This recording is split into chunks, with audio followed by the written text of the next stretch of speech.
მახსოვს ენრიკე კვარაზე მეუბნებოდა. PS-ის პრეზიდენტი ხვიჩა კვარაცხელიაზე PS-ის პრეზიდენტმა ნასერ ალ-ხელაიფიმ კატარულ ტელეარხს ინტერვიუ მისცა, სადაც ხვიჩა კვარაცხელიას მოულოდნელ ტრავმაზეც ისაუბრა, ინციდენტზე, რომელიც აქამდე არ გახმაურებულა. კვარაცხელიას უსიამოვნო ამბავი შეემთხვა ვარჯიშზე და საქმეში ექიმების ჩარევა გახდა საჭირო.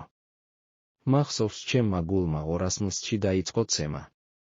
ლუის კამპუშმა, სპორტული დირექტორი, რედ მითხრა, რომ ამ სეზონში ვარჯიშზე არც ერთი ტრავმა არ გქონია და ამ დროს, რას ვხედავ, მთავარი მატჩის წინ ასეთი დონის ფეხბურთელი საკაცით გახყავთ.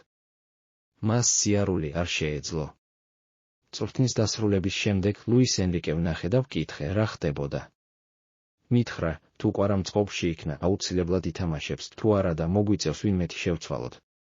ეს ხუთშაბათს მოხდა, თამაში შაბათს იყო, ამდენად გვინდოდა, პარასკევის ვარჯიში გამოეტოვებინა, თუმცა არ დაგვთანხმდა. ლუის ენრიკე ამის გამო კარგ ხასიათზე დადგა. მახსოვს მეუბნებოდა, ერთ ფეხზეც რომ იდგეს, თამაშს მაინც მოინდომებს.